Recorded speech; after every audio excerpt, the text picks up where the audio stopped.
জাহান্নামীদেরকে জিজ্ঞাসা করা হবে, কেন তোমরা আজকে জাহান্নামে এলে?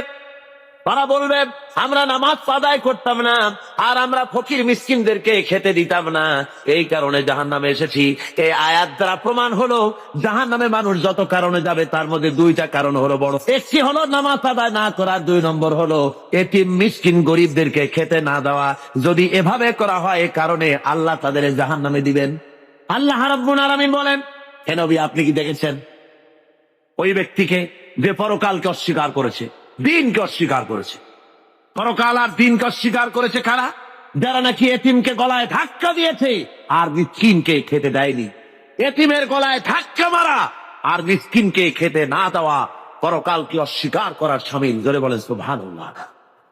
কত বড় কথা! এতিম মিসকিনকে গলায় ধাক্কা মারা এবং মিসকিনকে খেতে না দেওয়া, এতিমকে ধাক্কা দেওয়া আল্লাহ রাব্বুল আলামিন বরদাস্ত করেন না। পরকালকে অস্বীকার করার শামিল এগুলি হয়ে যা। তাই ইসলাম বলেছে গরিব মিসকিনকে ভালো ব্যবহার করো, তাদেরকে খাবার দাও, পরার দাও। আজকে শ্রমিকদেরকে তথাকথিত সমাজবাদীরা তারা বলে ইসলামের কাছে অর্থনীতি নাই। আরে বাবা, ইসলামের কাছে নাই, তুমি পেলে কোত্থেকে? তোমার কার্ল মার্কস, তোমার লেনিন যতটুকুন পেয়েছে ইসলামকে রিসার্চ করে তার থেকে একটুখানি নিতে চেষ্টা করেছে। কথা বুঝতে পেরেছে? ইসলাম দিয়েছে শ্রমিকের অধিকার। শ্রমিকের অধিকার কে দিয়েছে বলুন?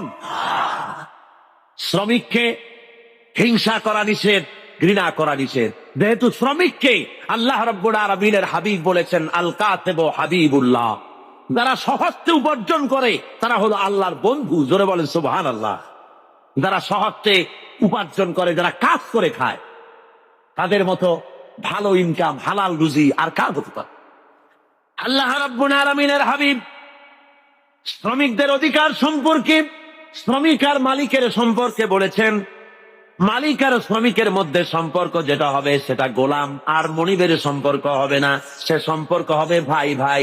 মনিব মালিক শ্রমিকের, মিলের মালিক এবং শ্রমিক দুজনের মধ্যে সম্পর্ক হবে ভাই ভাইয়ের সম্পর্ক। হুজুর বলেছেন, তোমরা যেমন খাবে তাদেরকে তেমন খাওয়াবে, তোমরা যেমন পড়বে তাদেরকে তেমন পড়াবে, তোমরা যেমন থাকবে শ্রমিকদেরকে তেমন থাকার ব্যবস্থা করে দাও। ইসলাম বলেছে, দুনিয়ার আর কেউ বলতে পারেনি। ইসলামের ব্যবস্থা নিজের মানুষের সামনে পরিষ্কার করে দেখিয়েছে। রাসূল পাক সাল্লাল্লাহু আলাইহি ওয়াসাল্লাম বলেছেন, শ্রমিকের গায়ের ঘাম শুকিয়ে যাওয়ার আগে তার ন্যায্য প্রাপ্য বুঝিয়ে দাও। কোন পারিশ্রমিক ঠিক না করে কোন শ্রমিককে কাজে লাগিও না, পারিশ্রমিক আগে ঠিক করে নাও। লোকেরা মনে করে মুসলমান হওয়া খুব সহজ। না, মুসলমান হওয়া সহজ নয়। আল্লাহর দ্বীন জমিনে কায়েমের জন্য এটা শহীদ ঈদগাহ, এ ময়দানে রক্ত দিতে হয়। কি দিতে হয়? আর সেই রক্ত রক্ত নয়, সে মৃত্যু মৃত্যু নয়, সে মৃত্যু হলো জীবন। সে মৃত্যুর নাম কি? সে মৃত্যুর নাম কি?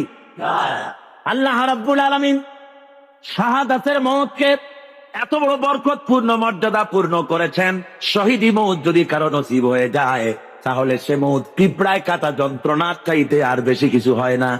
মানুষ মরে যাবে, শহীদি মওত যদি নসিব হয়ে যায়, মরার সঙ্গে সঙ্গে এদিকে মরবে আর ওদিকে আল্লাহ রাব্বুল আলামিনের সঙ্গে দিদার নসিব হয়ে যাবে। এই ময়দানে কাজ করতে আসবেন, অস্ত্রপাতির প্রয়োজন নাই, জনসংখ্যা বেশি দেখার দরকার নাই। আল্লাহ বলেছেন, ঈমান যদি মজবুত হয় তাহলে তোমার যা দরকার আমি দিয়া দিব। ইন তানসুরুল্লাহ ইয়ানসুরকুম, তুমি যদি আল্লাহর মদদ করো আল্লাহ তোমাকে সাহায্য করবেন। তার মানে হলো তোমরা যদি ইসলামের সাহায্য করো আল্লাহ তোমাকে সাহায্য করবেন। জোরে বলেন সুবহানাল্লাহ। আল্লাহ সাহায্য করো, ইসলামের সাহায্য করো, তোমাকে আল্লাহ সাহায্য করবে। হযরতে সাদ বিন আবি ওয়াক্কাস রাদিয়াল্লাহু তাআলা আনহু পারস্যের বহরাস নগর অবরোধ করে নদী পাড়ি দিয়ে চলে যাবেন, নদীর উপরে আফ্রিকার ভূখণ্ডে চলে যাবেন ইসলাম প্রচার করার জন্য। 60,000 মুসলমান সাহাবীর সাথে। হযরতে সাদ বলছেন, হে মুসলমানেরা, দরিয়া পার হওয়ার কোনো ব্যবস্থা নাই, তো এখন তোমরা কি ইসলাম এই পর্যন্ত রাখবা না আফ্রিকাও নিয়ে যাবা? মুসলমানেরা বলল, আপনার যা হুকুম করবেন, ইসলামকে, ইসলামের আওয়াজকে ছড়িয়ে দেওয়ার জন্য আমরা সে হুকুম মানতে রাজি আছি, আফ্রিকার ভূখণ্ডেও যাব।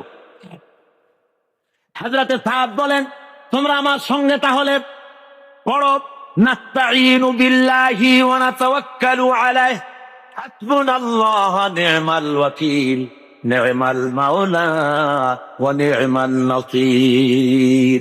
পড়েন সবাই, নাস্তাঈনু বিল্লাহি ওয়া নাতাওয়াক্কালু আলাইহি, হাসবুনাল্লাহ নি'মাল ওয়াকিল, নি'মাল মাওলা ওয়া নি'মান নাসীর। হযরতে ইতিহাসের মধ্যে রাখা রয়েছে, হযরতে সাদ রাদিয়াল্লাহু তাআলা আনহু এই কথা বলে নিজের ঘোড়ার পৃষ্ঠে সওয়ার হয়ে দরিয়ার উপরে ঝাঁপায় পড়লেন। পিছনে যত সাহাবী ছিলেন, মুসলমান ছিলেন, সবাই ঝাঁপায় পড়লেন। দরিয়ার ভিতর থেকে তারা পাড়ি দিয়ে ওপরে চলে গেলেন। একটা ঘোড়াও হারায় গেল না, একটা লোকও হারায় গেল না, স্রোতে কাউকে ঠেলে দিল না। ওপার ওঠার পর সেনাপতি জিজ্ঞেস করেন, ও মুসলমানেরা, কারো কোনো জিনিস হারায় গেছে নাকি? একজন বলল, আমার পানির পেয়ালাটা তুফানের ধাক্কায় কোথায় পড়ে গেছে সেটা তো পেলাম না। হযরতে সাদ বলেন, মুজাহিদের কোন জিনিস কেউ ছিনিয়ে নিতে পারে না, আল্লাহ রাব্বুল আলামিন তোমাকে সেটা ফেরত দিবেন বলে আমি আশা করি। এই কথা তিনি বক্তৃতা করতেছেন, এমন সময় লক্ষ্য করা গেল তুফানের আঘাতে একটি বাটি এসে তাদের সামনে পড়ে গেল। আল্লামা ইকবাল রাহমাতুল্লাহ আলাইহি এই ঘটনা লিখতে গিয়ে লেখেন, দশত দশত হ্যায় দরিয়া ভি না ছোড়ে हमने, दस्त दस्त है दरिया भी न छोड़े हमने, बहर जुल्मत में दौड़ा दिए घोड़े हमने। প্রান্তর তো প্রান্তর, অন্ধকার ঘোর কৃষ্ণ রজনীতে শ্রাবণের খরস্রোতা নদীর উপরে ঘোড়া চাবড়িয়ে আফ্রিকার ভূখণ্ডে আমরা ইসলামের পতাকা তুলেছি। আমরা সেই মুসলমান। আফ্রিকার গভর্নর গ্রেগরিয়াস মুসলমানদের থাকার জায়গা করে দিলেন পাহাড়ের কাছে, জঙ্গলের কাছে, যাতে করে মরতে সুবিধা হয়। জঙ্গলের ভিতরে বাঘ আছে, সিংহ আছে, মুসলমানদের খাইয়ে ফেলবে, যুদ্ধ করা লাগবে না, বিনা যুদ্ধেই কেল্লা হতে। এই চিন্তা করে ওখানে থাকতে দেওয়া। হযরতে সাদ একটা মেম্বার তৈরি করলেন, ওই মেম্বারের উপরে দাঁড়িয়ে জঙ্গলের দিকে লক্ষ্য করে বললেন, সন্ধ্যা ঘনায় এসেছে। হযরতে সাদ ঘোষণা করলেন, ইয়া আইয়াতুহাল হাসারাত ওয়াত্তিবাউ নাহনু আসহাবু রাসূলুল্লাহ সাল্লাল্লাহু আলাইহি ওয়াসাল্লাম ওয়া ইন্না নাজিলুনা ফামান ওয়াজাদনা বা'দাহু ফারজিউ ওয়া ইন্না নাজিলুনা ফামান ওয়াজাদনা বা'দাহু কাতালনাহু। হযরতে সাদ ঘোষণা করে দিলেন, হে জঙ্গলের হিংস্র প্রাণীরা, আমরা আল্লাহ রসুল মুহাম্মদ সাল্লাল্লাহু আলাইহি ওয়াসাল্লামের সাহাবী, এখানে আমরা রাত কাটাবো। আমি ঘোষণা দিলাম, যত হিংস্র প্রাণী আসো এই এলাকা থেকে সরে যাও। আমার এই ঘোষণার পরে কোন হিংস্র প্রাণী যদি সামনে পাই, তরবারি দিয়ে তারা ফয়সালা করব। আফ্রিকার জঙ্গলি মানুষেরা মনে করলো, পাগলেরা কয় কি, মানুষের কথা কি জঙ্গলি প্রাণীরা শোনে নাকি? ইতিহাস সাক্ষী দেবে কিয়ামত পর্যন্ত। হযরত সাদের এই ঘোষণার সঙ্গে সঙ্গে দেখা গেল সিংহের লাইনে সিংহ, বাঘের লাইনে বাঘ, সাপের লাইনে সাপ, দাঁত দাঁত ডিম আর বাচ্চা মুখে নিয়া মিলিটারি লাইনের মতো ফলিন হয়ে সব এই এলাকা ছেড়ে অন্যত্র চলে গিয়েছে। মুসলমান আমরা সেই জাতি যারা এই পৃথিবীর বুকে আল্লাহর দেওয়া বিধান কায়েমের জন্য যারা ময়দানে কাজ করেছে। আল্লামা ইকবাল কি সুন্দর করে বলছেন, খিয়াবানে মুনতাজির থে লালা কব থে, খিয়াবানে মুনতাজির থে লালা কব সে, কবা চাহিয়ে ইসকো খুনে আরব থে। সেই কবে থেকে ফুলের কুড়িটা প্রস্ফুটিত হওয়ার অপেক্ষায় প্রতীক্ষামান, কবে থেকে অপেক্ষা করতেছে, একটু বাতাসের ধাক্কা লাগবে আর ফুলের কুড়িটা ফুলে যাবে। ও ফুলের কুড়ি ফোটার জন্য খিয়াবানে মুনতাজির থে লালা কব সে, কখন থেকে সে অপেক্ষা করছে, নাতিমা অর্থাৎ সকালের ভোরের বায়ু ধাক্কা লাগবে আর কুড়ি থেকে ফুলটা বেরিয়ে আসবে। আল্লামা ইকবাল বলেন, ফুলের জন্য ধাক্কা দরকার, বাতাসের কুড়ি থেকে বেরিয়ে আসার জন্য, পর্দা ফেটে প্রস্ফুটিত হওয়ার জন্য। আমি মুসলমান, আল্লাহর ফুল, আমাকে প্রস্ফুটিত হওয়ার জন্য ভোরের বাতাসের দরকার নাই। আমার জন্য দরকার বদরের, ওহদের শহীদের রাঙা একটা দামার দরকার। ওই শহীদের রক্ত বেদা দামা যদি আমার গায়ে দেওয়া হয়, সারা বিশ্বে আমি বিস্ফোরিত হয়ে পড়বো। কোনো ভয় নাই। নারীর সতীত্বের হেফাজতের জন্য, নারীর নির্যাতন থেকে নারীকে বাঁচাবার জন্য, শ্রমিকের অধিকার ফিরিয়ে দেওয়ার জন্য, দুঃখ দারিদ্র দূর করার জন্য, সমাজে আল্লাহর দেওয়া বিধান প্রতিষ্ঠার জন্য একটাই পথ, সে পথ হলো ইসলাম কায়েম করা। কি পথ? ইসলামের কোন বিকল্প আছে? ধরে বলেন আছে? কোন বিকল্প নাই। এই রাস্তায় কাজ করতে হবে, আর কাজ করলেই আল্লাহর মদদ পাওয়া গেল। আপনার বিপদ হবে যত ঘনীভূত, আল্লাহর রহমত হবে তত ত্বরান্বিত। এই থিওরিটা মুখস্থ করুন। ইসলামের জন্য আপনার উপরে বিপদ হবে যত ঘনীভূত, আল্লাহর রহমত হবে আপনার প্রতি তত ত্বরান্বিত। ধরে বলেন সুবহানাল্লাহ, ধরে বলেন সুবহানাল্লাহ। আপনি লক্ষ্য করে দেখেন, বদরের প্রান্তরে নবীজি মুসলমানদেরকে যখন জিহাদের ময়দানে নিয়ে এলেন, সেই জিহাদের ময়দানে দেখা গেল দুইটা ছোট্ট তরুণ জিহাদের ময়দানে এসেছে। হুজুরের কাছে গিয়ে তারা বললেন, হুজুর আমাদেরও জিহাদের জন্য পারমিশন দেন। হুজুর বলেন, তোমরা ছোট, তোমাদের দেওয়া হবে না। তারা কান্দাকাটি শুরু করে দিলেন। আল্লাহ নবী বললেন, তোমাদের ভিতরে যার গায়ে শক্তি বেশি তারে নেওয়া হবে। দেখি দুইজনে একটু দস্তাদস্তি করো, দেখি কার গায়ে শক্তি বেশি। দুইজনে দস্তাদস্তি শুরু করে দিলেন। একজন হলেন মুআদ, আর একজন হলেন মুআওয়াজ। মুআওয়াজ ছোট, মুআদ হলো বড়। হযরতে মুআওয়াজ ছোট সাহাবী, তিনি বলেন, মুআদের কানে কলে বলে, ভাই তোমার গায়ে তো শক্তি বেশি, আমারে তো তুমি সহজেই ফেলে দিতে পারবা, আর তুমি জিহাদে চলে যাবা। ও ভাই, তোমার কাছে আমি অনুরোধ করি, যেমনে পারো অন্তত একটিবার ফান করে তুমি আমার কলে পড়ে গিয়ে আমি দিতেছি এটাও প্রমাণ করে দিয়ে জিহাদে আমাকে শরীক হওয়ার সুযোগ দিও।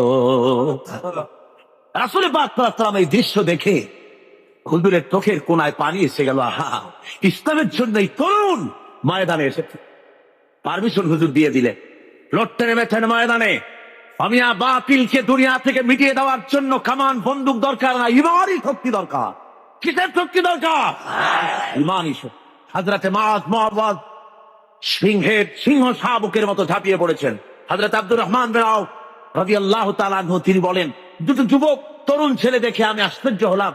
বড় বড় বীরেদের মধ্যে এই ছোট ছেলেরা আসলো কেন? এর মধ্যে একজনে আমার দিগায়, চাচাজি শুনেছি মক্কা শরীফে মুহাম্মদ সাল্লাল্লাহু আলাইহি ওয়াসাল্লামকে, আমার হুজুরকে সবচাইতে বেশি কষ্ট দিয়েছে আবু জেহেল। তো আমরা তো আবু জেহেলকে চিনি না, চাচাজি আবু জেহেল কই একটু দেখা। হযরতে আব্দুর রহমান বলেন, আমি অবাক হয়ে গেলাম যে আবু জেহেলকে বড় বড় বীরেরা ভয় পায়, ছোট্ট ছেলে তারে তালাশ করে। আমি বলেছিলাম, ওই যে দেখা যায় ওইটা হলো আবু জেহেল। বলার সঙ্গে সঙ্গে মুআজ এবং মুআওয়াজ দুইজনে তরবারি ভাজতে ভাজতে আবু জেহেলের সামনে গিয়ে হাজির। আবু জেহেলকে তরবারি দিয়ে আঘাত করতেছে, আবু জেহেলও তাদেরকে তরবারি দিয়ে আঘাত ফিরাতেছে। এক পর্যায়ে আবু জেহেল মুআজের বাম হাতের উপরে কোপ মেরেছে। হযরত আব্দুর রহমান বলেন, আমি লক্ষ্য করে দেখলাম মুআজের হাতটা কেটে গিয়া বগলের চামড়ায় ঝুলে আছে, শুধু ডান হাত দিয়া তরবারি চালাতেছে। এবার দেখা গেল বাম হাতটা ঝুলন্ত কর্তৃত হাত সামনে নড়াচড়া করে ডিসচার্জ করতেছে বলে ডান হাত দিয়ে তরবারি চালাতে পারে না বলে হযরতে মুআজ এবার নিজের কাটা হাতটা পায়ের তলে চাপ দিয়া বিরাট করে ঝটকা একটা টান মেরে বাম হাতটা ছিঁড়ে ফেলে দিয়া ডান হাতের তরবারি দিয়ে এমন জোরে আঘাত মারলেন, আবু জেহেল দুনিয়া থেকে জনমের মতো বিদায় হয়ে গেল। ভাইরা আমার, আল্লাহ রাব্বুল আলামিন এই জন্য কোরআনে কারীমের মধ্যে বলেছেন, ওয়া কানা আলাইনা নাসরুল মুমিনিন। পড়েন সবাই আমার সাথে, ওয়া কানা হাক্কান আলাইনা নাসরুল মুমিনিন। মুমিনদের জন্য সাহায্য করা আমি আল্লাহর জন্য হক, ওয়াজিব। মুমিনদের জন্য সাহায্য করা আমার জন্য ওয়াজিব হয়ে যায়। আমার বান্দাদেরকে আমি সাহায্য করে থাকি। ধরে বলেন সুবহানাল্লাহ। আমার রাসূল পাক সাল্লাল্লাহু আলাইহি ওয়াসাল্লামের শরীর মোবারক থেকে রক্ত পড়েছে উহুদের ময়দানে। বুখারী শরীফের হাদিসে আছে, রাসূল পাক সাল্লাল্লাহু আলাইহি ওয়াসাল্লামকে কাফেররা ঘিরে ফেলেছে। সাহাবায়ে কেরাম হুজুরকে ঘিরে রেখেছে যাতে করে কাফেরদের আঘাত না লাগে। রাসূলের শরীরকে হেফাজতের জন্য সাহাবীরা যে সমস্ত তীর নিজেদের পিঠে গ্রহণ করেছে। জিহাদের পরে দেখা গেছে একা তালহার পিঠের মধ্যে রাসূলকে হেফাজত করতে গিয়া ৮০টা তীর প্রবেশ করেছিল। হযরতে রাসূলের দান্দান মোবারক শহীদ হয়ে গেল, কপাল ভেঙে গেল, মাথায় লোহার টুপি পরা ছিল, হেলমেট পরা ছিল, হেলমেট ভেঙে গিয়ে কপালের মধ্যে ঢুকে গেল। নবীজি বেহুশ হয়ে জমিনের উপরে পড়ে গেলেন। কুশে যখন এসেছেন নবীজি তখন কপালের উপরে হাত বুলাইয়া যখন এনেছেন, তাকায় দেখেন হাত দুইটা রক্তে ভরে গেছে। হুজুর তখন বলেন, আহারে এই জমিনের এই এলাকার এই জাতির কল্যাণ কেমন করে হতে পারবে যেই জাতি তার নবীর চেহারা রক্ত দিয়া লাল বানাইয়া দিল। হযরত আলী পানি ঢালেন, হযরতে ফাতেমা রাদিয়াল্লাহু তাআলা আনহা নিজের আঁচল দিয়ে ওড়না দিয়ে কোন রকম করে রক্ত বন্ধ করার চেষ্টা করেন, কোন রকমই রক্ত বন্ধ হয় না। হাদিস শরীফে এসেছে, এবার হযরত ফাতেমা তিনি চলে গেলেন, আগুন তিনি খেজুরের পাতা দিয়ে বোনানো চাটাই, ওই চাটাই পোড়াইয়া ছাই বানাইয়া হুজুরের কপালের ভিতরে ঢুকাই দিলেন, রক্ত বন্ধ হয়ে গেল। কিন্তু চতুর্দিকে ছড়ায় গেছে আল্লাহর নবী নাই, নবী শহীদ হয়ে গেছেন। মদিনার মানুষেরা পাগলের মতো হয়ে গেল, এতিমের মতো হইয়া দৌড়ানো শুরু করে দিয়েছে। এক বুড়ি শুধু দৌড়ায়, জিজ্ঞেস করেন একজন সাহাবী, দৌড়াও কেন? কয় ওহুদে যেতেছি। কয় যায় কোনো লাভ নাই, তোমার যে দুইটা সন্তান জেহাদে এসেছিল দুইটা শহীদ হয়ে গেছে। বুড়ি কান্দে আর বলে, কে শহীদ হয়েছে শুনতে চাই না, ও সাহাবী বরং তাড়াতাড়ি করে বলো আল্লাহর নবী কেমন আছেন। আবার দৌড়ায় আর একজনে বলে, বুড়ি যাও কই? কয় যাচ্ছি ওহুদের ময়দানে। কয়েকে কোনো লাভ নাই, তোমার যে স্বামী এসেছিলেন জেহাদের ময়দানে তিনিও শহীদ হয়ে গেছেন। মেয়ে লোকটি কাঁদে আর বলেন, ও আল্লাহর নবীর সাহাবী, কে শহীদ হয়ে গেছে শুনতে চাই না, বরং তাড়াতাড়ি করে বলো আল্লাহর নবী কেমন আছেন। আহারে ওই মেয়ে লোক দৌড়াতে সাহাবায়ে কেরাম পরিবেষ্টিত হুজুরের কাছে পৌঁছে গেছেন, যে দেখেন আল্লাহর নবী জিন্দা আছেন। হুজুরের এই জিন্দা চেহারা মোবারকের দিকে তাকায়া ওই মেয়ে লোকটি কেঁদে কেঁদে বলেন, ইয়া রাসূলুল্লাহ, স্বামী মরা শোক, দুইটা কলিজার টুকরা সন্তান মরা শোক, সব আমার কলিজা থেকে ধুয়ে বুঝে সাফ হয়ে গেছে। হুজুর আপনি জীবিত আছেন, এটাই মুসলমানের জীবনের সান্ত্বনা। আল্লাহ রাসূল নিজে রক্ত দিলেন, সাহাবায়ে কেরাম রক্ত দিলেন, জান দিলেন, শাহাদাত বরণ করলেন। সুতরাং শাহাদাতের মউত হলো মুসলমানদের জন্য সর্বশ্রেষ্ঠ মউত, এর চাইতে বড় মউত আর হতে পারে না। সৈন্য রিক্রুট করেছেন, মোতার প্রান্তরে লড়াই হবে, 1 লক্ষ রোমান সৈন্য আর মুসলমান মাত্র 3000। 1 লক্ষ রোমান সৈন্য, তাদের সামনে 3000 মুসলমান, কি আশ্চর্য কথা। আর ওরা হলো অস্ত্রে শস্ত্রে সজ্জিত, আর এদের কাছে ভাঙ্গা ফেরা অস্ত্র। ভাইয়েরা আমার, আল্লাহ নবী 3000 মর্দে মুজাহিদ তৈরি করে নিয়ে আল্লাহ নবী জনাবে মুহাম্মদ রাসূলুল্লাহ সাল্লাল্লাহু আলাইহি ওয়াসাল্লাম বললেন, এবারে আমি সেনাপতি নির্বাচিত করতে চাই। সাহাবীরা, তোমাদের মধ্যে এই যুদ্ধের ভিতরে প্রধান সেনাপতির দায়িত্ব পালন করবেন আমার ছেলে যায়েদ, কোথায় তুমি? হযরত যায়েদ দাঁড়িয়ে গেলেন, ইয়া রাসূলুল্লাহ লাব্বাইক ওয়া সাদাইক, আমি যায়েদ হাজির। যায়েদ হলেন হুজুরের কি ছেলে? ভালো পুত্র। বললেন আমি উপস্থিত। হুজুর বললেন, 2 নম্বরের সেনাপতির দায়িত্ব পালন করবে আমার চাচাতো ভাই হযরতে আলীর ছোট ভাই জাফর বিন আবি তালেব, কোথায় তুমি? উনিও দাঁড়িয়ে গেলেন। হুজুর বলেন, 3 নম্বরে দায়িত্ব পালন করবে হযরতে আব্দুল্লাহ বিন রাওয়াহা, কোথায় তুমি? তিনিও দাঁড়ায় গেলেন। হুজুর বলেন, তোমরা চলে যাও, নিজেদের বাড়ি গিয়ে বিবি বাল বাচ্চা মা বাপের কাছ থেকে বিদায় সালাম আরজ করে আস। ভাইয়ের আমার, আমি বলে থাকি, এই দুনিয়ায় না জেনে হঠাৎ করে সামনের থেকে পিছন থেকে কেউ যদি গুলি খায়, এ ধরনের গুলি খেয়ে মরা হলো এক জিনিস, আর জেনে বুঝে মরা হলো ভিন্ন জিনিস। বলেন ঠিক কিনা? ওনারা জানেন নিশ্চিত ভাবে মরে যাওয়া ছাড়া কোনো পথ নাই। শাহাদাতের জন্য পেয়ালা ইফতারা পান করতে যাবেন, যেহেতু হুজুর বলেছেন জেহাদের ময়দানে সেনাপতি লাগবে একজন, কিন্তু হুজুর বলেছেন 3 জন, তাহলে বোঝা গেল এই 3 জনের একজনও ফিরে আসবে না, শহীদ হয়ে যাবে। হযরতে যায়েদ দাঁড়িয়ে বলেন, ইয়া রাসূলুল্লাহ, আমার তো আর যাওয়ার জায়গা নাই, আমার তো মা বাপ নাই, আপনি আমার আব্বা, আপনি হুকুম করেছেন, আমার মা হযরত আয়েশা ঘরে বসে শুনেছেন, আমি মেনে নিলাম। আমান্না সাল্লামনা সামি'না ওয়া আতা'না। হযরতে জাফর তিনি চলে গেলেন বাড়ি, বিবিকে ডেকে বলেন, ওরে বিবি, আমার সালাম নাও, আল্লাহ নবী আমাকে সেনাপতি বানাইছেন, মুতার যুদ্ধের মন্ত্রমুগ্ধের বিরুদ্ধে লড়াই করতে যাচ্ছি, সুতরাং আমি তোমার কোনো হক আদায় করতে পারি নাই।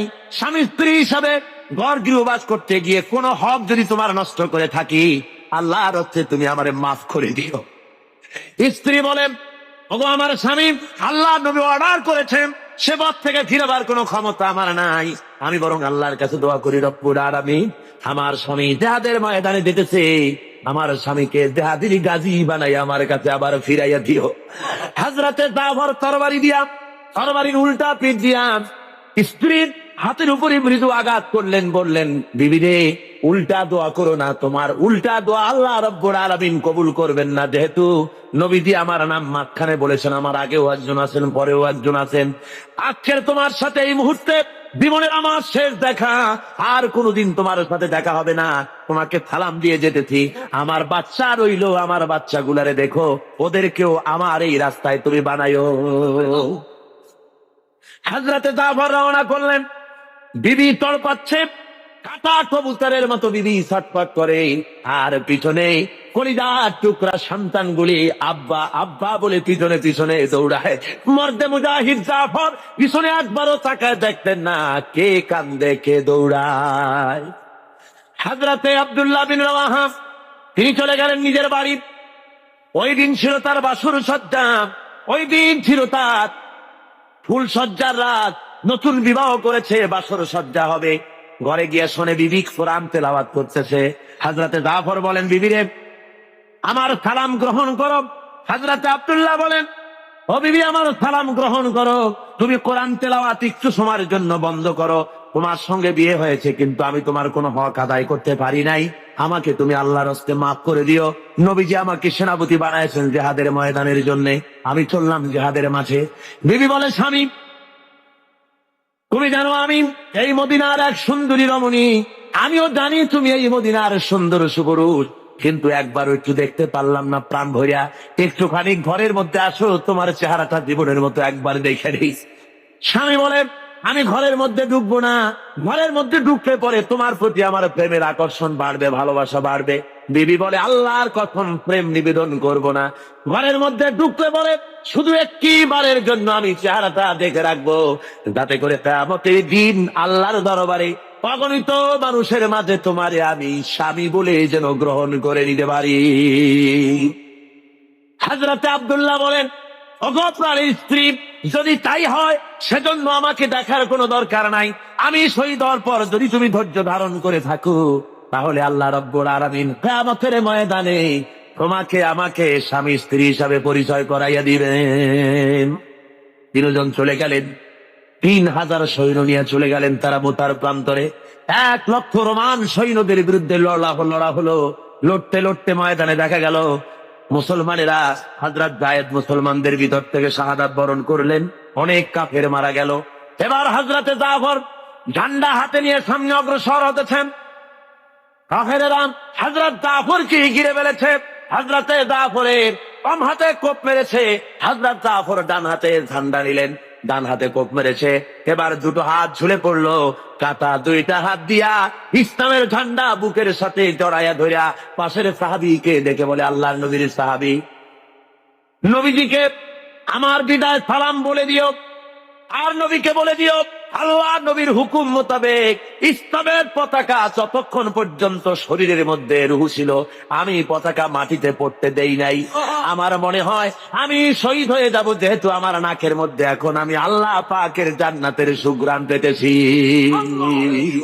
ভাইয়ের আমার, হযরতে জাফর শহীদ হয়ে গেলেন। এরপরে হযরতে জাফর শহীদ হওয়ার পর হযরতে আব্দুল্লাহ এবং হযরত আবু উবাইদা দুইজনে এলেন এই পতাকা ধারণ করার জন্য। কয় আমরা গেলাম পতাকা আনতে, দূর থেকে দেখি পতাকা উঠতেছে, মনে মনে ভাবলাম এই পতাকা কে উড়ায়, কে ওখানে, আমাদের আগে কে গেল। যায়া দেখি হযরতে জাফরের হাত পাও গুলো ওরা কেটে ফেলেছে কাফেরেরা। ডান হাত কেটে একদিকে ফেলেছে, বাম হাত আর একদিকে, দুই পা কেটে দুই দিকে ফেলে দিয়েছে, দেহটা একদিকে ফেলে দিয়েছে, আর শুধু মাথা, শুধু কল্লাপ একদিকে পড়ে থেকে ইসলামের পতাকা কামড়াইয়া ধইরা উঁচু করে রেখে দিয়েছেন।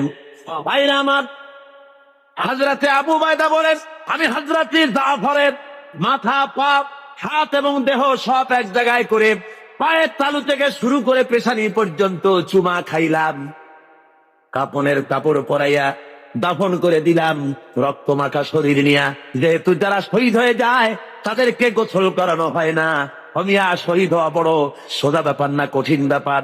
শাহাদাতের মউত এত বরকতপূর্ণ মউত, রক্ত মাখা জামা গায়ে দিয়া, জুতা জামা যা থাকে ওই অবস্থায় তাকে কবরের মধ্যে শোয়াই দেওয়া হয়, গোসল দেওয়ানো হয় না। যেহেতু কবি বলেছেন বামা হাসার গার খোদা পুরসিদ বাগুয়াম দার জবাবে ও শহীদে খঞ্জরে ইশকাত গওয়াহি আকাফুন্দারাম। কিয়ামতের দিন আল্লাহ রাব্বুল আলামিন যখন জিজ্ঞেস করবেন শহীদদেরকে, বান্দারে তুই আমার জন্য দুনিয়ায় কি করেছিস? শহীদ বলবে, খোদা গো কিছুই করতে পারি নাই, কিছুই করতে পারি নাই। তোমার দিনকে জমিনে কায়েমের জন্য কথা বলেছি, লড়াই করেছি। ওই অপরাধে কাফের বেঈমানেরা আমাকে মেরেছে। ওই রক্তওয়ালা চিহ্ন নিয়ে আজ তোমার দরবারে হাজির। আল্লাহ রাব্বুল আলামিন বলবেন, শহীদ রে তুই জীবনের মায়া করলি না, বিবি বাল বাচ্চার মায়া করো নাই, আমার জন্য তুই জীবন দিয়াছিলি, তোরে আজ আমি কোনো হিসাব নিব না, বিনা হিসাবে আমার বেহেশতে চলে যা। ভাইরা আমার, হযরতে জাফর কবরকে কবরে রাখা হলো। হযরতে আবু উবাইদা বলেন, স্বপ্নের ভিতরে আমি দেখি, রাত্রে ঘুমাইয়া স্বপ্নে দেখি হযরতে জাফর বেহেশতের মধ্যে ফেরেশতাদের সঙ্গে উড়ে বেড়াতেছে। আমি জিজ্ঞাসা করলাম, জাফর রে, আল্লাহ রাব্বুল আলামিন তোমার সাথে কি ব্যবহার করেছেন? হযরতে জাফর বলেন, ওরে আবু উবাইদা, আল্লাহ আমাকে জান্নাতের সব নাজ নেয়ামত দান করে আমাকে বলেছেন, জাফর তুই আমার কাছে আর কি চাস? আমি বলেছি, আল্লাহ কিচ্ছুই চাই না, আর একবার জমিনে পাঠাও। এইবার যদি জমিনে যেতে পারি, কাফেরদের বিরুদ্ধে লড়াই করে তোমার দিন কায়েমের জন্য তোমার দেওয়া এই জীবনটা তোমার জন্য আর একবার দিয়ে আসবো। যেহেতু শাহাদাতের মওতের চাইতে ভালো মওত আল্লাহ জমিনে আর নাই, জোরে বলেন সুবহানাল্লাহ। শাহাদাতের মওতের তামান্না যদি কারো না থাকে, হাদিস শরীফে এসেছে, যদি জিহাদের তামান্না, জিহাদের ইচ্ছা, বাসনা কারো মনের মধ্যে না থাকে, মৌত হবে মুনাফিকের মৌত। কিসের মৌত হবে? মুনাফিকের মৌত। সুবহানাল্লাহ। মিশকাত শরীফের হাদিসে এসেছে, একবার হুজুর সাল্লাল্লাহু আলাইহি ওয়াসাল্লাম এক জানাজায় হাজির হয়েছেন। হযরত ওমর রাদিয়াল্লাহু তাআলা আনহু বলছেন, হুজুর আপনি এই লোকটার জানাজা পড়বেন? এই লোকটা ইসলামের ব্যাপারে এই ক্ষতি করেছে, এই করেছে, সেই করেছে, নানান কথা উনি তুললেন। হুজুর উপস্থিত জনতাকে জিজ্ঞেস করলেন, ওই মিয়ারা, এই লোকটা সম্পর্কে তোমাদের কোনো ভালো কাজের রিপোর্ট আছে, জানো কিছু? কেউ কিছু কয় না।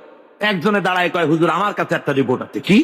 কয় যে একবার আমি দেখেছি একটা ইসলামের মুজাহিদ দল জিহাদ করে রাত্রে এক জায়গায় তাবু গেড়ে তারা বিশ্রাম আরাম করতেছিলেন, আর আমি এই লোকটাকে দেখেছি সারা রাত দাঁড়িয়ে দাঁড়িয়ে মুজাহিদদেরকে পাহারা দিয়েছে, যাতে করে এই মুজাহিদদের কারো কেউ অত্যাচার করতে না পারে, রাত্রে আক্রান্ত না হতে পারে। সেই জন্য সারা রাত এই লোকটা দাঁড়ায় দাঁড়ায় পাহারা দিতে আমি দেখেছি।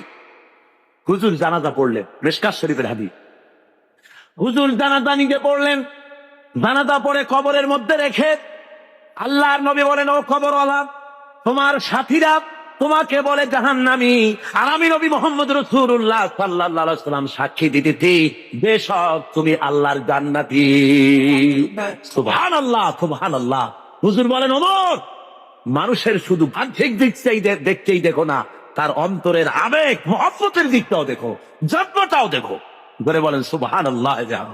ভাইয়ের আমার, আল্লাহর দেওয়া এই বিধান বাংলার জমিনে কায়েম করার জন্য সাহাবায়ে কেরাম যেমন রক্ত দিয়েছেন, রাসূলে পাক যেমন রক্ত দিয়েছেন, জান দিয়েছেন, বাংলার জমিন আমাদের প্রিয় মাতৃভূমি, এই জমিনে আল্লাহর দেওয়া বিধান কায়েম করতে যদি রক্ত দেওয়া লাগে, জান দেওয়া লাগে, দিবেন আপনারা? হযরতে সাদ বলেন, তোমরা আমার সঙ্গে তাহলে পড়ো, নাস্তাঈনু বিল্লাহি ওয়া নাতাওয়াক্কালু আলাইহি, হাসবুনাল্লাহু নি'মাল ওয়াকিল, নি'মাল মাওলা ওয়া নি'মান নাসীর। পড়েন সবাই, নাস্তাঈনু বিল্লাহি ওয়া নাতাওয়াক্কালু আলাইহি, হাসবুনাল্লাহু নি'মাল ওয়াকিল, নি'মাল মাওলা ওয়া নি'মান নাসীর। হযরতে ইতিহাসের মধ্যে লেখা রয়েছে, হযরতে সাদ রাদিয়াল্লাহু তাআলা আনহু এই কথা বলে নিজের ঘোড়ার পৃষ্ঠে সওয়ার হয়ে দরিয়ার উপরে ঝাঁপায় পড়লেন। পিছনে যত সাহাবী ছিলেন, মুসলমান ছিলেন, সবাই ঝাঁপায় পড়লেন।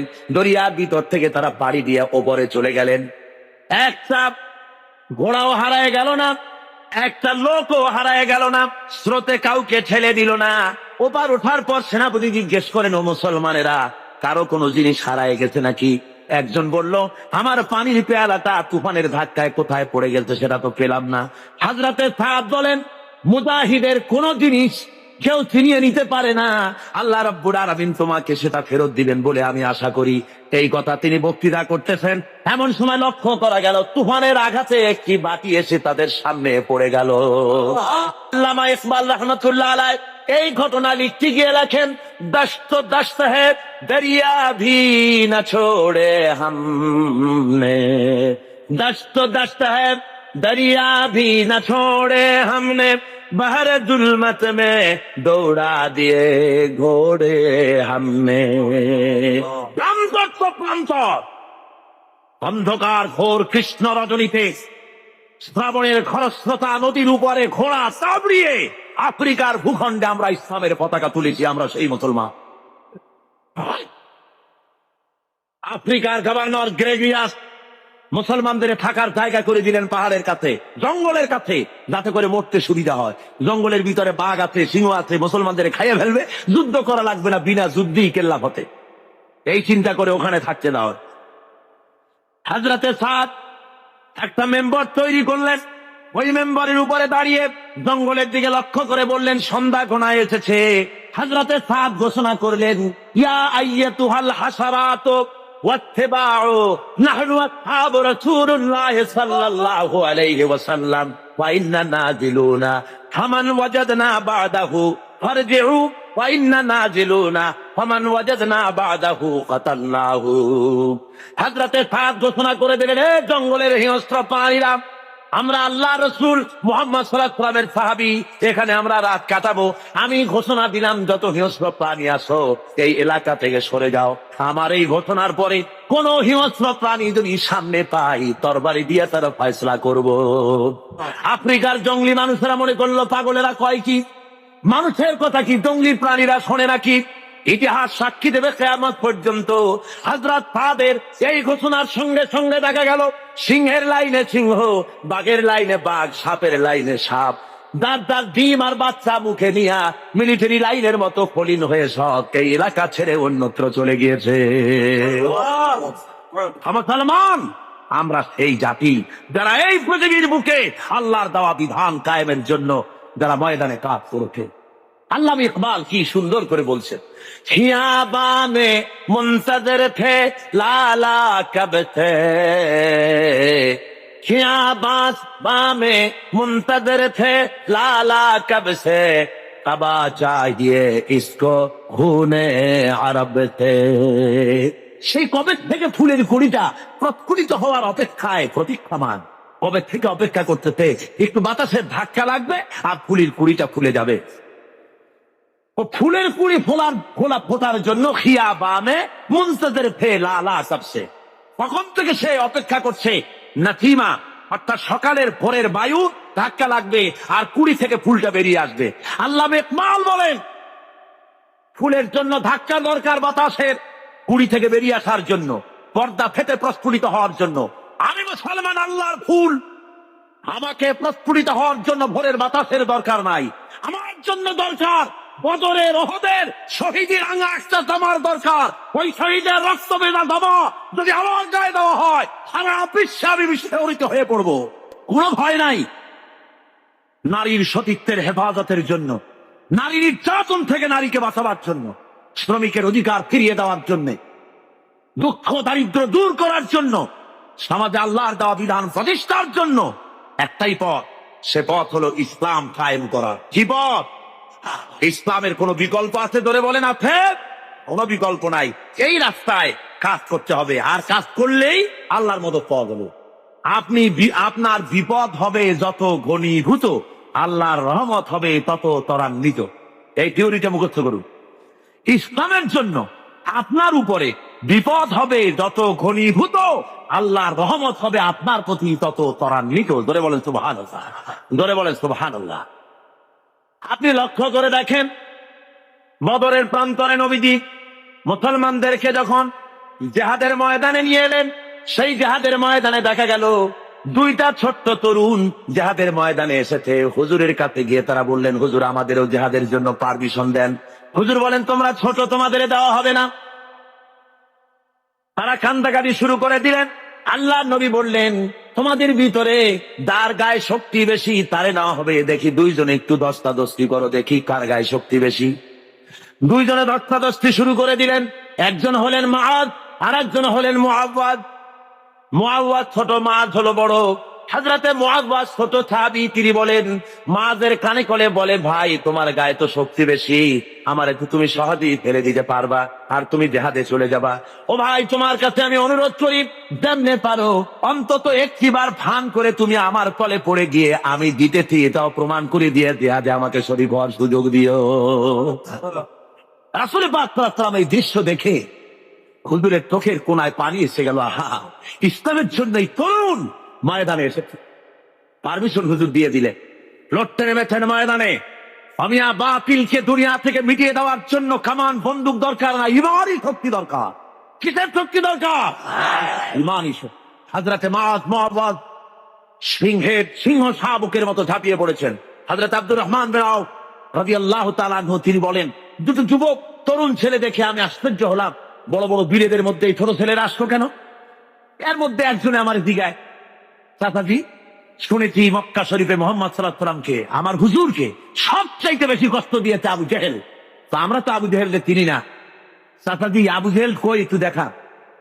হযরতে আব্দুর রহমান বলেন, আমি অবাক হয়ে গেলাম যে আবু জেহেলকে বড় বড় বীরেরা ভয় পায়, ছোট্ট ছেলে তারে তালাশ করে। আমি বলেছিলাম, ওই যে দেখা যায় ওইটা হলো আবু জেহেল।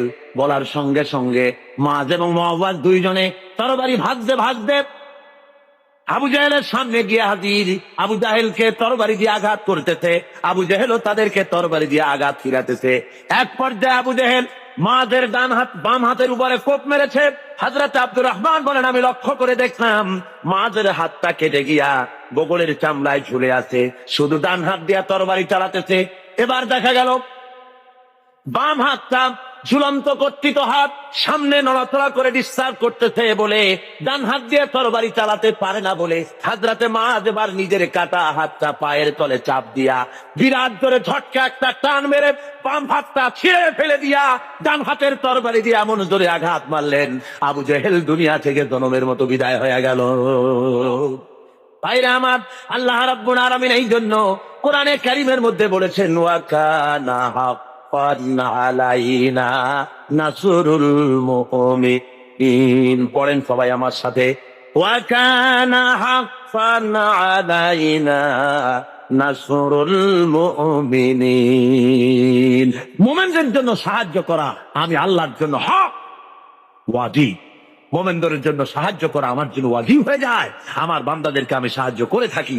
ধরে বলেন সুবহানাল্লাহ। আমার রাসূল পাক সাল্লাল্লাহু আলাইহি ওয়াসাল্লামের শরীর মোবারক থেকে রক্ত পড়েছে উহুদের ময়দানে। বুখারী শরীফের হাদিসে আছে, রাসূল পাক সাল্লাল্লাহু আলাইহি ওয়াসাল্লামকে কাফেররা ঘিরে ফেলেছে। সাহাবায়ে কেরাম হুজুরকে ঘিরে রেখেছে যাতে করে কাফেরদের আঘাত না লাগে। রাসূলের শরীরকে হেফাজতের জন্য সাহাবীরা যে সমস্ত তীর নিজেদের পিঠে গ্রহণ করেছে।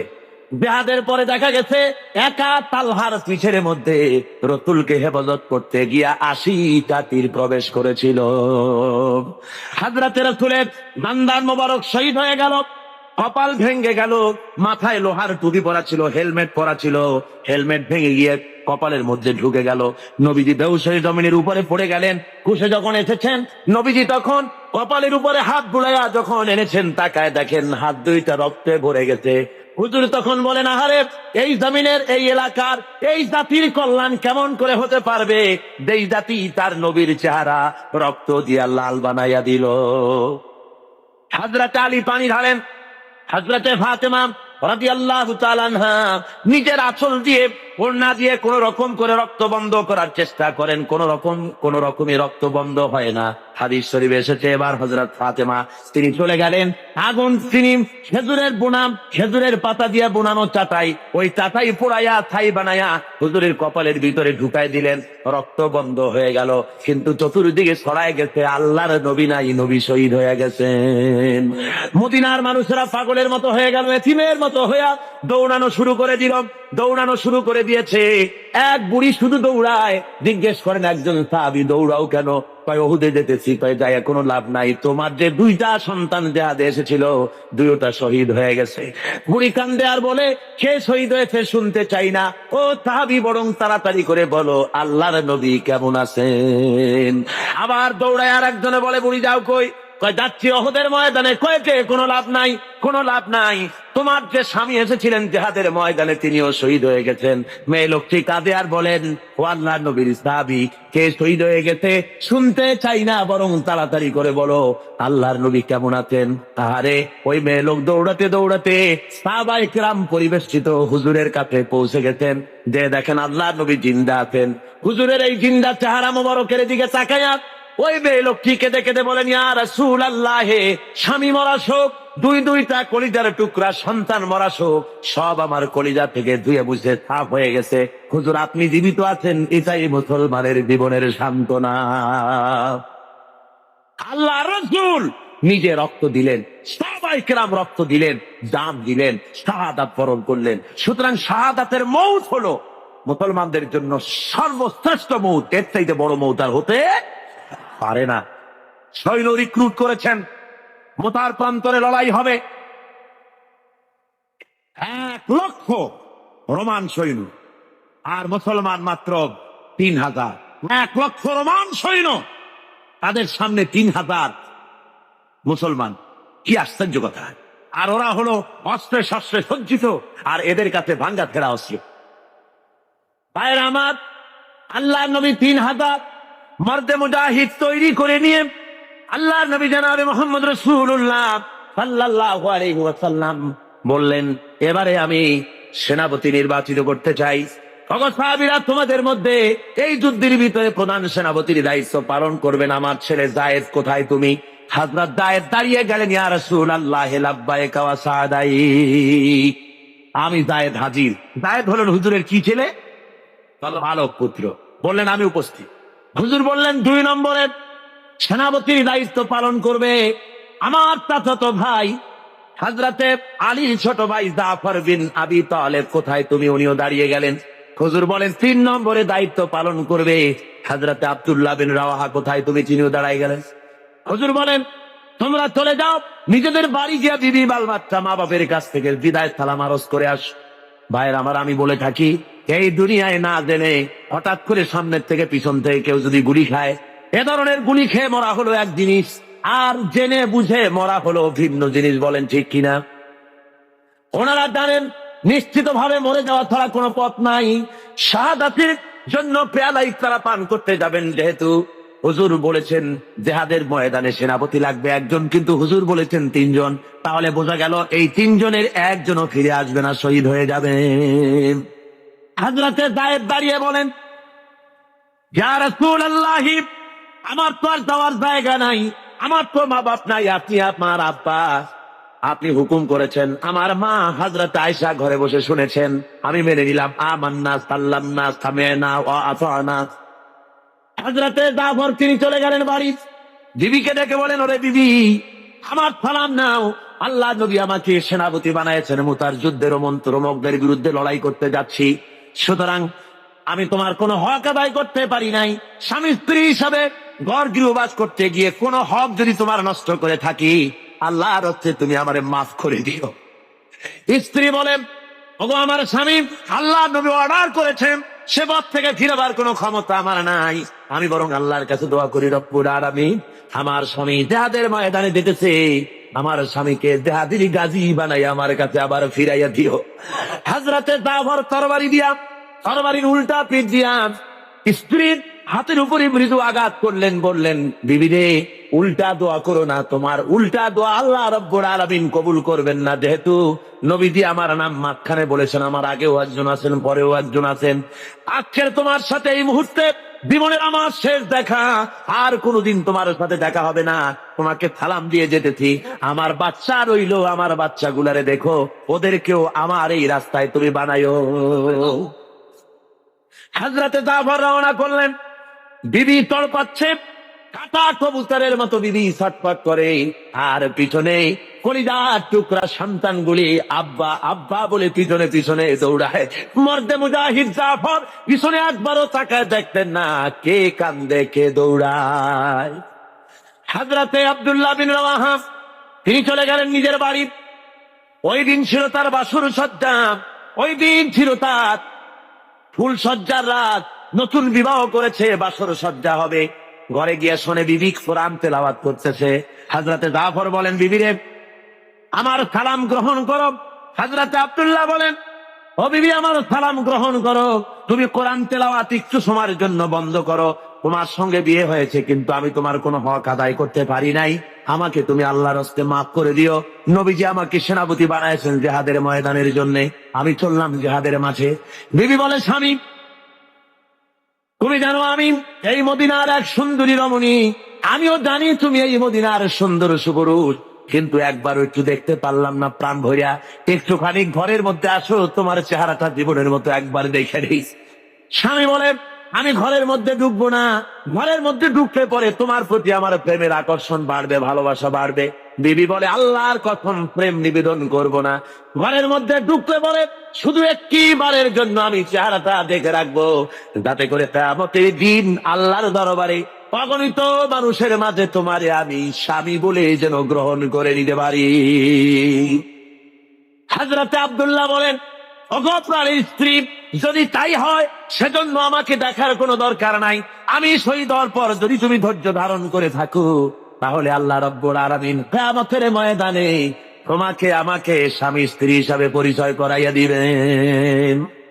তিনজন চলে গেলেন, 3000 সৈন্য নিয়ে চলে গেলেন তারা মোতার প্রান্তরে।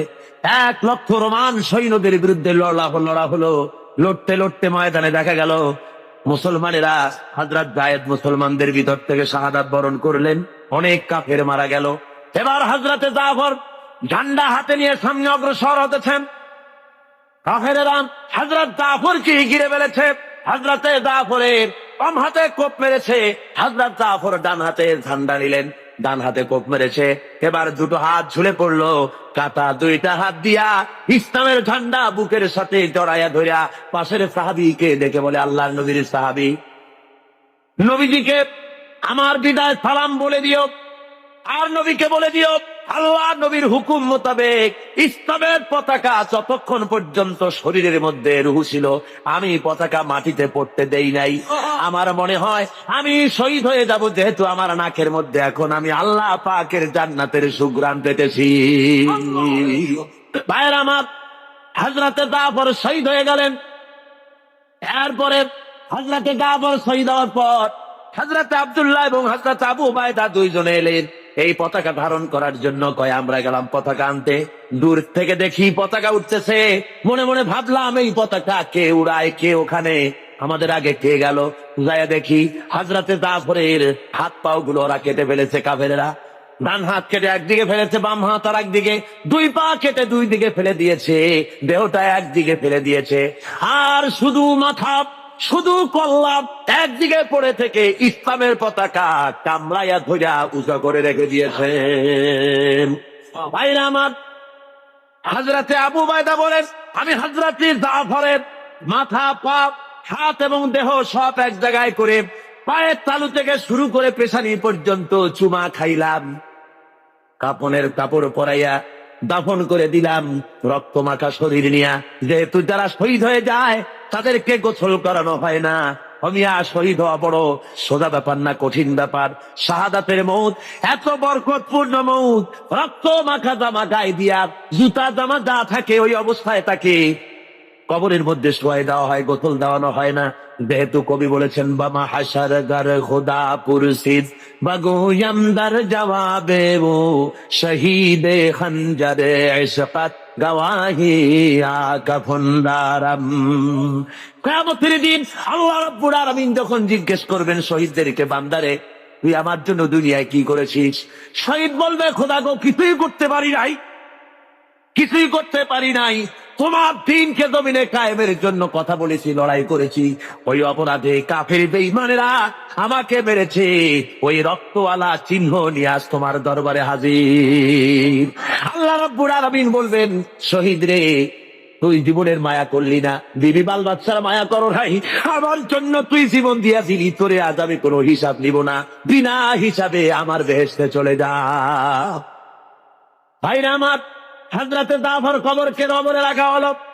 হযরতে আবু উবাইদা বলেন, স্বপ্নের কি করে আমি দেখি, রাত্রে ঘুমাইয়া স্বপ্নে দেখি হযরতে জাফর বেহেশতের মধ্যে ফেরেশতাদের সঙ্গে উড়ে বেড়াতেছে। আমি জিজ্ঞাসা করলাম, জাফর রে, আল্লাহ রাব্বুল আলামিন তোমার সাথে কি ব্যবহার করেছেন? হযরতে জাফর বলেন, ওরে আবু উবাইদা, আল্লাহ আমাকে জান্নাতের সব নাজ ও নেয়ামত দান করে আমাকে বলেছেন, জাফর তুই আমার কাছে আর কি চাস? আমি বলেছি, আল্লাহ কিচ্ছুই চাই না, আর একবার জমিনে পাঠাও, এইবার যদি জমিনে যেতে পারি, কাফেরদের বিরুদ্ধে লড়াই করে তোমার দিন কায়েমের জন্য তোমার দেওয়া এই জীবনটা তোমার জন্য আর একবার দিয়ে আসবো। যেহেতু শাহাদাতের মৌতের চাইতে ভালো মৌত আল্লাহর জমিনে আর নাই, জোরে বলেন সুবহানাল্লাহ। শাহাদাতের মৌতের তামান্না যদি কারো না থাকে, হাদিস শরীফে এসেছে, যদি জিহাদের তামান্না, জিহাদের ইচ্ছা, বাসনা কারো মনের মধ্যে না থাকে, মৌত হবে মুনাফিকের মৌত। কিসের মৌত হবে? মুনাফিকের মৌত। সুবহানাল্লাহ। মিশকাত শরীফের হাদিসে এসেছে, একবার হুজুর সাল্লাল্লাহু আলাইহি ওয়াসাল্লাম এক জানাজায় হাজির হয়েছেন। হযরত ওমর রাদিয়াল্লাহু তাআলা আনহু বলছেন, হুজুর আপনি এই লোকটার জানাজা পড়বেন? এই লোকটা ইসলামের ব্যাপারে এই ক্ষতি করেছে, এই করেছে, সেই করেছে, নানান কথা উনি তুললেন। হুজুর উপস্থিত জনতাকে জিজ্ঞেস করলেন, ওই মিয়ারা, এই লোকটা সম্পর্কে তোমাদের কোনো ভালো কাজের রিপোর্ট আছে, জানো কিছু? কেউ কিছু কয় না। একজনে দাঁড়ায় কয়, হুজুর আমার কাছে একটা রিপোর্ট আছে। কি? কয় যে একবার আমি দেখেছি একটা ইসলামের মুজাহিদ দল জিহাদ করে রাত্রে এক জায়গায় তাবু গেড়ে তারা বিশ্রাম আরাম করতেছিলেন, আর আমি এই লোকটাকে দেখেছি সারা রাত দাঁড়িয়ে দাঁড়িয়ে মুজাহিদদেরকে পাহারা দিয়েছে, যাতে করে এই মুজাহিদদের কারো কেউ অত্যাচার করতে না পারে, রাত্রে আক্রান্ত না হতে পারে, সেই জন্য সারা রাত এই লোকটা দাঁড়ায় দাঁড়ায় পাহারা দিতে আমি দেখেছি। হুজুর জানাজা পড়লেন, মিশকাত শরীফের হাদিস। হুজুর জানাজা নিজে পড়লেন, জানাজা পড়ে কবরের মধ্যে রেখে আল্লাহর নবী বলেন, ও কবরওয়ালা, তোমার সাথীরা তোমাকে বলে জাহান্নামী, আর আমি নবী মুহাম্মদ রাসূলুল্লাহ সাল্লাল্লাহু আলাইহি ওয়াসাল্লাম সাক্ষী দিতেছি যে সব তুমি আল্লাহর জান্নাতি। সুবহানাল্লাহ, সুবহানাল্লাহ। হুজুর বলেন, ওমর, মানুষের শুধু বাহ্যিক দেখতেই দেখো না, তার অন্তরের আবেগ মহব্বতের দিকটাও দেখো, যত্নটাও দেখো। ধরে বলেন সুবহানাল্লাহ। ভাইয়ের আমার, আল্লাহর দেওয়া এই বিধান বাংলার জমিনে কায়েম করার জন্য সাহাবায়ে কেরাম যেমন রক্ত দিয়েছেন,